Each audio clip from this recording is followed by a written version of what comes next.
Assalamualaikum warahmatullahi wabarakatuh. Bapak Ibu, kali ini saya akan membagikan video tentang cara mengupload dan membuat jurnal PPG. Di sini saya mengambil topik 2 yaitu merancang pembelajaran berdiferensiasi.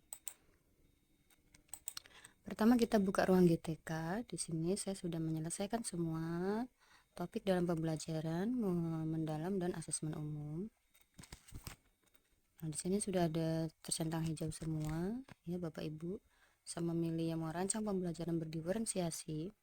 Di sini ada aksi nyata, kita klik. Nah, caranya kita membuat aksi nyata itu sesuai panduan yang ada di ruang GTK Bapak Ibu ya. Di sini ide apa yang Bapak Ibu guru dapatkan setelah belajar topik ini? Nanti kita jawab. Menurut Bapak Ibu guru, pembelajaran berdiferensiasi seperti apa yang relevan untuk dikembangkan di sekolah Bapak Ibu guru? Kembangkan rencana pembelajaran atau modul ajar yang berorientasi pada pembelajaran berdiferensiasi. Jadi di sini kita aksi nyatanya mengembangkan rencana pembelajaran ya Bapak Ibu ya, yang berorientasi pada pembelajaran berdiferensiasi. Tapi namanya aksi nyata berarti sudah pernah kita lakukan ya Bapak Ibu. Pembelajaran berdiferensiasi ini sebenarnya nggak saat PPG ini saja ya, tapi sudah mulai adanya kurikulum merdeka pada beberapa tahun yang lalu. Nah, caranya kita klik kumpulkan jurnal pembelajaran. Di sini kita pilih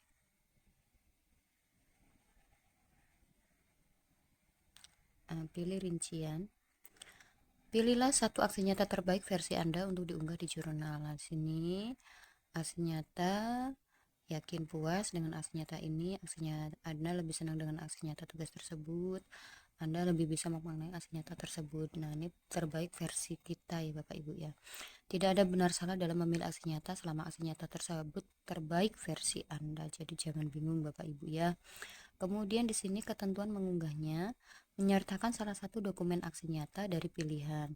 Di sini ada 4 topik Bapak Ibu, yaitu prinsip UBD, pembelajaran berdiferensiasi, teaching at the right level atau culturally responsive teaching atau pendidikan nilai pembelajaran sosial. Ini pada modul 2 dan 3 ya Bapak Ibu ya. Kita cuma sampai culturally responsive teaching. Kemudian ada refleksi, umpan balik dan rekan sejawat. Kemudian ada rencana pelaksanaan layanan untuk guru BK Bapak Ibu ya, bentuk penugasan lainnya dari aksi nyata. Kemudian dokumen dibuat dalam format PDF maksimal 10 MB. Penamaannya nama ya Bapak Ibu, NIM, kemudian kita pilih yang mana, topik 1, 2, 3 atau 4. Begitu. Kemudian ini saya pilih file.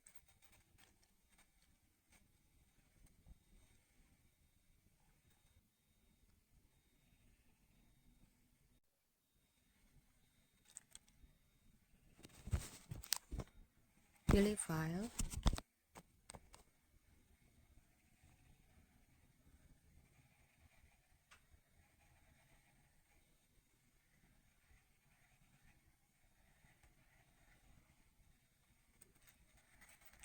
Tuliskan judul pembelajaran, jurnal pembelajarannya Bapak Ibu ya. Karena saya memilih topik 2, saya tulis merancang pembelajaran berdiferensiasi. Kemudian kotak ini harus kita jawab Bapak Ibu. Nah, ketik saja nomor 1. Apa alasan Bapak Ibu guru memilih tugas tersebut sebagai aksi nyata terbaik? Karena tidak bisa pakai voice note. Karena pembelajaran berdiferensiasi.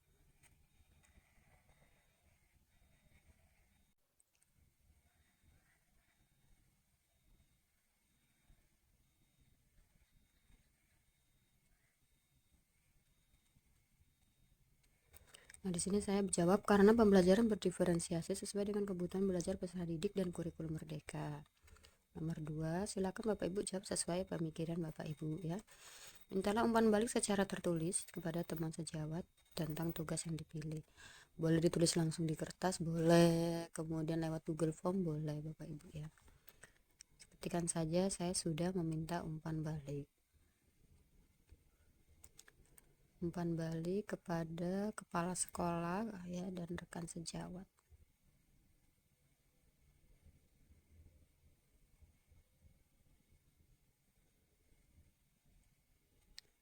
Yang ketiga,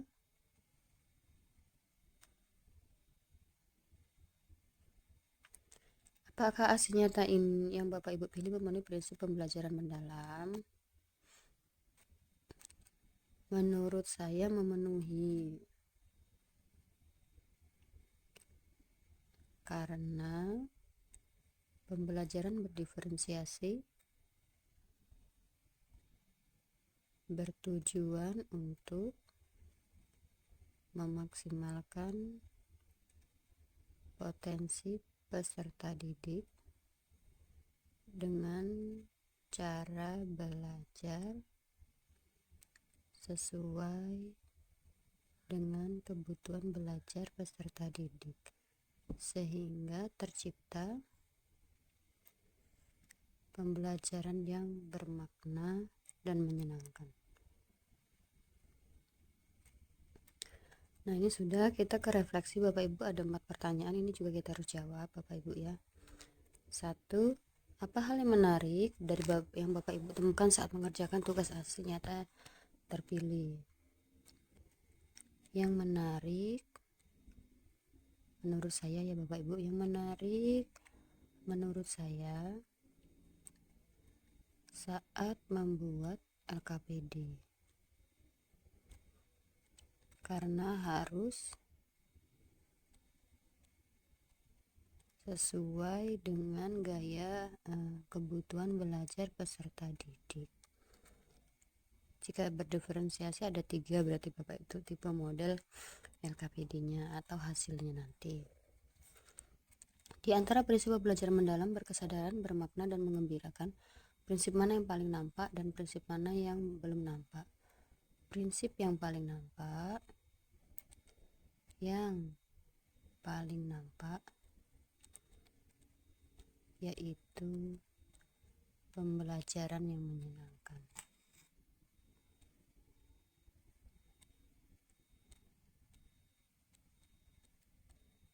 Dan yang belum muncul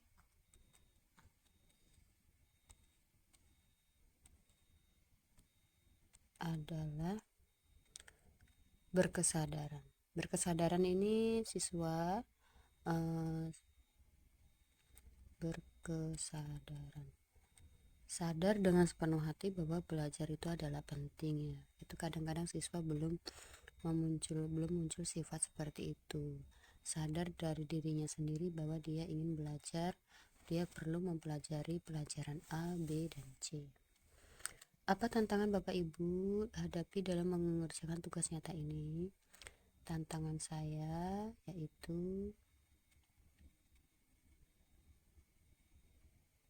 menyesuaikan pilihan aktivitas yang sesuai dengan materi yang diajarkan. Pilihan aktivitas itu artinya diferensiasi proses ya Bapak Ibu ya. Nah, apa saja perubahan yang dirasakan setelah mengerjakan tugas aksi nyata ini? Saya lebih memahami pentingnya merancang pembelajaran berdiferensiasi dan menerapkannya di dalam kelas.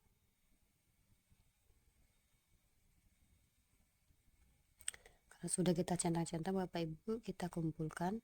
Sebelum dikumpulkan, ada baiknya Bapak Ibu cek kembali ya. Ada A pendahuluan, bisa dibaca Bapak Ibu.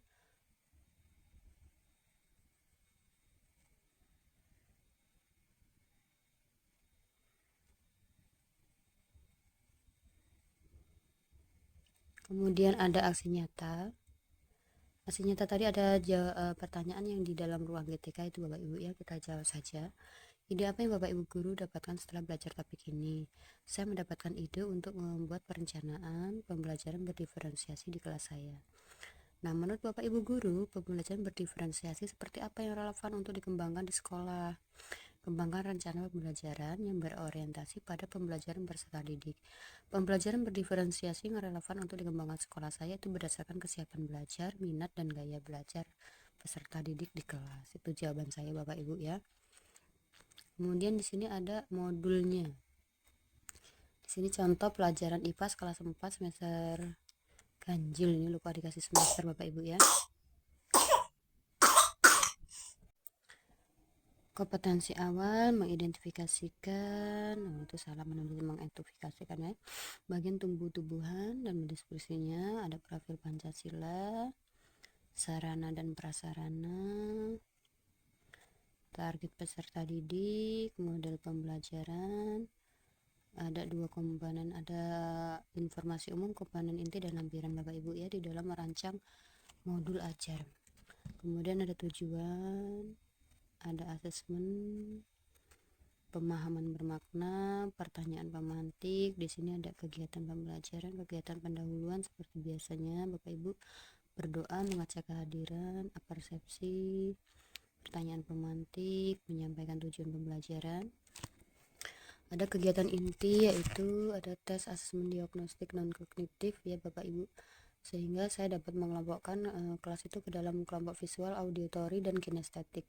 Guru membagi peserta didik dalam 3 kelompok. Nah, ini berdasarkan kegemaran Bapak Ibu ya. Ada yang gemar menggambar, menyanyi, mewarnai, itu visual, audio itu menyanyi, kinestetik itu menari atau olahraga. Diferensiasi konten itu guru membawa rumput atau tanaman kecil yang diambil dari lingkungan sekolah, itu berkelompok belajar yang kinestetik ya, suka praktek langsung. Guru menampilkan video, ini kelompok belajar visual. Guru menampilkan video lagu, ini kelompok auditory. Guru memberikan pertanyaan terkait video yang ditampilkan, peserta didik memberikan pendapat tentang video yang ditampilkan guru, peserta didik menjawab pertanyaan dari guru berdasarkan video yang ditampilkan. Kemudian diferensiasi proses kegiatannya itu ada 3, yaitu Bapak Ibu ya. Yang kinestetik, melakukan pengamatan langsung tentang tumbuhan yang ada di depan kelas. Kemudian mengerjakan LKPD, melakukan literasi. Nah, kelompok ini saya rencanakan membuat matching card nama dan fungsi tumbuhan yang akan bisa ditempel pada gambar sebuah pohon. Kemudian belajar visual itu mengamati gambar tanaman yang diberikan oleh guru ya, kita kasih handout ya Bapak Ibu ya, mengerjakan LKPD, membaca literasi. Nah, untuk yang visual tugasnya di sini kita pilih aktivitasnya, kita meminta anak untuk membuat poster nama dan fungsi tumbuhan. Kelompok auditory mengamati gambar tanaman yang diberikan oleh guru, mengerjakan LKPD, membaca literasi, menulis lirik lagu nama dan fungsi tubuh tumbuhan bersama kelompoknya, menghafalkan lirik lagu nama dan fungsi tubuh tumbuhan. Jadi saya di sini yang auditory, nanti anak-anak ini bernyanyi. Selain bernyanyi ada juga Bapak Ibu presentasi lisan ya untuk yang auditory, atau laporan langsung bisa. Guru membimbing dan memberikan arahan kepada setiap kelompok, peserta didik mengerjakan LKPD sesuai kelompoknya masing-masing. Untuk diferensiasi produk yaitu pilihan menyesuaikan hasil pemahaman Bapak Ibu ya. Guru membimbing peserta didik untuk mempresentasikan hasil kerja kelompoknya masing-masing. Yang kinestetik mempresentasikan matching card yang telah dibuat dan ditempel di papan tumbuhan. Jadi nanti ada gambar tumbuhan yang akar ditempel di akar beserta fungsinya, begitu ya, diacak. Nanti anak-anak ini bisa menempelkan sesuai nama dan fungsinya dari tumbuhan.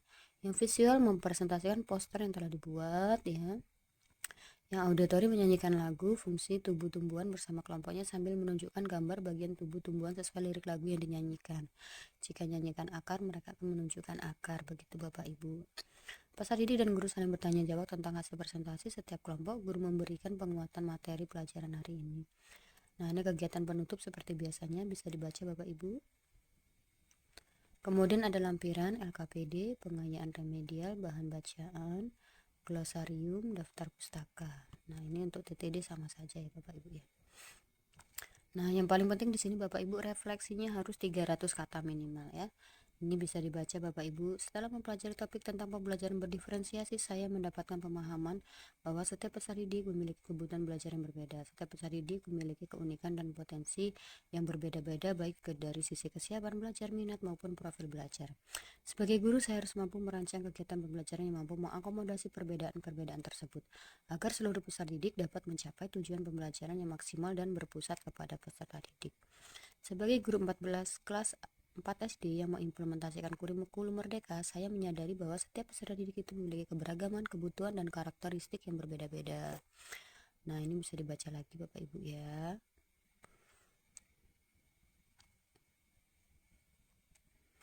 Ini harus minimal 300 kata. Ini bisa di blok Bapak Ibu yang refleksi saja. Kemudian kalau kita ketik di Word, itu nanti di bawahnya ada berapa kata, ada jumlahnya. Jadi kalau lebih, bagaimana lebih malah bagus Bapak Ibu ya, tidak apa-apa. Nah, ini bisa dibaca Bapak Ibu. Ini refleksi saya sampai yang terakhir. Kedepannya saya akan terus berupaya untuk mengembangkan. Nah, refleksi terakhir itu kesimpulannya ya. Refleksi ini mengajarkan saya bahwa pembelajaran berdiferensiasi bukan berarti mempersulit guru, tetapi melainkan cara cerdas untuk mewujudkan keadilan dalam pembelajaran dengan memahami peserta didik secara menyeluruh dan memberikan ruang bagi keberagaman. Maaf Bapak Ibu ya, mengetiknya kurang. Pembelajaran menjadi lebih hidup, bermakna, dan inklusif. Ke depan saya akan terus berupaya untuk mengembangkan strategi ini dalam pembelajaran yang lainnya. Nah, inilah ada dokumentasinya Bapak Ibu. Ini dengan rekan sejawat, ini dengan peserta didik. Kemudian ada umpan balik, saya menggunakan Google Form Bapak Ibu ya. Saya upload 2 saja, cukup ya Bapak Ibu. Kemudian ada lampiran LKPD-nya, ini LKPD-nya Bapak Ibu. Kita buat dalam bentuk JPG, kita tempelkan karena dia satu file PDF ya. Kemudian ini ada asesmen, kita buat juga JPG. Ini adalah asesmen diagnostik non kognitif untuk gaya belajar, yaitu bisa berdasarkan kegemaran ya Bapak Ibu. Kemudian ada tes sumatif, yaitu tes akhir pembelajaran. Jadi setelah pembelajaran kita memberikan tes sumatif, tidak usah banyak-banyak Bapak Ibu, tapi yang bisa membuat anak ini mengingat apa yang telah dipelajari saat ini gitu ya, setelah pembelajaran. Kemudian ada materi pembelajaran, ini singkat saja saya berikan seperti ini. Ada daun, buah, akar, bunga, biji, dijelaskan fungsinya, poster ya Bapak Ibu ya, atau boleh lewat buku. Kemudian media pembelajarannya saya menggunakan video. Di sini ada proses daur hidup tanaman berkecambah dari biji. Nah, anak-anak biar paham nih dari tumbuhnya akar sampai daun, sampai bunga dan buah. Kemudian untuk yang auditory saya berikan lagu bagian tumbuhan dan fungsinya. Sekian Bapak Ibu, jika ada kurangnya itu dari saya pribadi, saya mohon maaf. Sekian, mudah-mudahan bermanfaat. Saya akhiri. Wassalamualaikum warahmatullahi wabarakatuh.